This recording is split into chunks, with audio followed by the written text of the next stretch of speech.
Yesterday evening, Manchester United's impressive and historic win streak under Erik ten Hag finally came to an end. In an unfortunate turn of events, Leeds United managed to steal a point away from Old Trafford, and Manchester United were left distraught and disappointed with the results. Today, I want to talk specifically about why I think Manchester United struggled yesterday and what were the key factors that led to our demise. I'm firstly going to talk about Manchester United on the ball, our issues with our team shape, our issues with playing out from the back, and just the lack of balance in our front three. Then we're going to talk a little bit about individual areas at the end of the video. Now, in terms of team shape, I'm not super opposed to this lineup because what can you do under the circumstances? Sancho wasn't fit.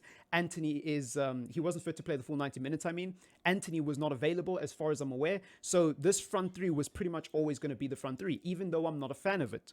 The reason why I'm not a fan of this front three is because there's a lack of balance. It's not about individual quality, because individually, I like Garnacho. Individually, I like Rashford. Weghorst, I prefer not to speak. He's very mediocre in my opinion, but it is what it is. I think for £2 million signing from Burnley, Weghorst is doing okay. But tactically, this front three is very redundant because Garnacho does not create chances. He's not a creative player, in my humble opinion. There were so many moments where he had the ball in the situation for Manchester United, and he could have played across to Weghorst. He could have actually played an infield ball to Weghorst, but instead he decides to cut in and shoot. Instead, he decides to cut in and then play this infield pass here, and the ball has to basically be recycled all the way to this side to try create another chance, and you're basically relying on Delo and the overlap because Rashford isn't going to hug the touchline and smack a ball in.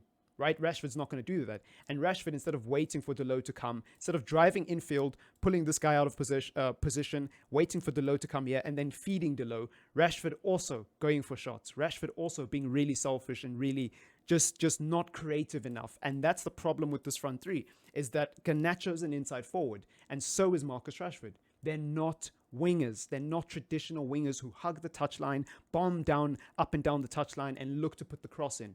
You could tell because when Jadon Sancho came on the pitch, it was a completely contrasting energy. Jadon Sancho not only hugged the touchline really well, but he just played the simple 5-yard pass.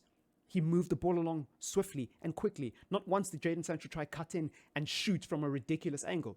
Every single time Jadon Sancho did something on the ball, it was productive to a certain degree. He either recycled possession, gave it on the overlap to Luke Shaw, tried to put in a cross himself and either won a corner or successfully put the ball into the penalty area, or alternatively was able to take a man on and at least create space for other people off the ball and play some 1-2s with people. Rashford and Garnacho were not doing that enough yesterday. And so, in as much as I don't think Garnacho was bad per se individually, I think that Garnacho, when Rashford's on the other side, makes us tactically redundant. The only way Garnacho and Rashford can play together is if Rashford is playing to the middle, Garnacho's playing on the left, and someone creative is playing on the right, because then at least you have an outlet on the right-hand side. You allow Garnacho to be selfish. You allow Garnacho to cut in and shoot. You allow Garnacho to be Garnacho. Rashford playing through the middle, actually not that bad. He's capable of scoring headers now. He can play with his back to goal, not as well as Martial, maybe not even as well as Weghorst, but he can do it at a competent level. And unlike Weghorst, he's explosive and he's quick. So it's not just him playing with his back to goal and relying on hold up and relying on give and go and balls to feet. He can also run into space. So he can also play the ball into space. That makes him versatile compared to Weghorst. That makes him versatile. That makes him usable in a number of different situations. In transition, we can play the long ball to Rashford. In slow, intricate build-up, we can play the short 5-yard pass into feet. You know what I mean? With Weghorst, you don't get that because when you try play long balls, it's like watching a truck turn in a cul-de-sac, bro. He's not quick and agile at all. And I'm sick and tired of people trying to defend him and say he's a pressing monster. But again, he is a £2 million Burnley signing. So what more can you really expect from him, right?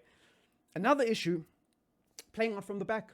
Playing out from the back and losing the ball in our own half. I think the first goal, Bruno Fernandes loses the ball in this region of the pitch. He gets pressed by a Leeds player. They win the ball from here. And then because Fred and Sabitzer have pushed up and they're expecting Bruno to maybe play a ball to Rashford and they're expecting to make this infield run, there's all the space, right? Because I don't know if Delo was hugging the touchline or if Delo was more central. But either way, for the goal, there was all the space in the middle for Leeds to work into. And this happened a number of times in yesterday's game. You could tell that Manchester United were not structured properly, especially in defensive transition. There was just so much space between the closest midfielder and the closest defender. There was so much of a gap. We saw this against Manchester City when we lost 6-3. This is exactly what happened at the Etihad. When we got piped and we were what, like 5-0 down at halftime? This is exactly what happened. There was so much space. It was Eriksen, Fred, and Bruno, I think, who played in that midfield. I don't think Casemiro was starting for us then, and I don't even think we had the Casemiro deal wrapped up at that point. Yeah, it was Eriksen, Fred, and Bruno. There was just no space between them and the defense. Absolutely no space at all, because when we were on the ball trying to progress the ball up the field, we were very brave and pushing numbers forward. But the byproduct of that is that when you lose the ball, the unfortunate byproduct is that now you've got to work extremely hard and be extremely disciplined and quick and have the recovery pace to scramble back into position. And we just weren't able to do it, right? So that was one of the main issues we had. Obviously, individual errors played a part. Varane has a lot to be accountable for yesterday. Not only the own goal, but I thought he made some very dodgy decisions on the ball. I thought he made a lot of mistakes, and I thought yesterday was actually his worst game in a Manchester United shirt. Worse than the few performances when he was still trying to settle into the team. I genuinely believe that. And if anybody watches this channel, you know that I don't have an agenda against Varane. He's my favorite player at Manchester United. Favorite. More than anyone. I love Varane. He is 100% one of my favorite players in world football, but definitely my favorite player at Manchester United. So this is a guy that I've been championing for a long time. This is a guy who I've been praising. I don't think I've ever really criticized Varane up until yesterday evening. I thought he was horrendous. Absolutely horrendous.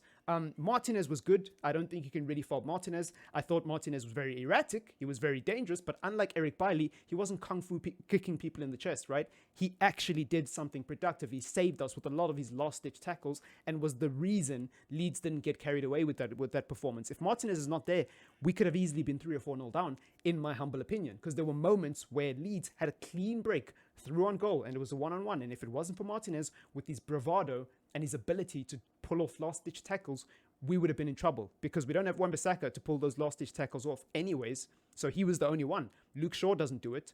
Delo wasn't doing it because they were both very timid and passive. Whenever Luke Shaw and Delo are defending, it's like they want to invite the winger into the box instead of just putting a foot in and being brave. They're so passive. They're waiting to see what the other player's going to do before they react. Martinez is not like that. He doesn't care what your plans are. He's putting a foot in. And he's making sure that he takes you and the ball down with him, because he's a master of the dark arts of football. He understands how to get under your skin. He understands how to bruise your ankles without getting sent off and without conceding a penalty. That's important, and I don't think modern football fans recognize the importance of the dark arts of football. Sometimes it isn't about being technically gifted. Sometimes it isn't about being a pretty footballer. Sometimes it's a bit about being a rascal, a proper scumbag, just an asshole, a complete and undesirable human being to play against. That's what you need sometimes to win. And Martinez symbolizes everything that I love about the dark arts of the game, in my humble opinion. So, yeah, man, it was an interesting performance. There was a lot of individual performances I could go in on. I didn't think Bruno played well. I don't think Rashford played well, even though he scored. I don't think Luke Shaw played well. I thought Delo was terrible, if it counts for anything. The only reason Delo wasn't my worst player on the pitch is because Bruno Fernandes played. And Fred, right? Like, Fred for me was the worst. Bruno was the second worst. And then Delo, close third, because Delo was just horrendous, man. You can tell he's been out with injury. And I love Delo, again, one of my favorite players at the club so far under Erik ten Hag. I think he's had a magnificent season. I think he's actually better than Wan-Bissaka.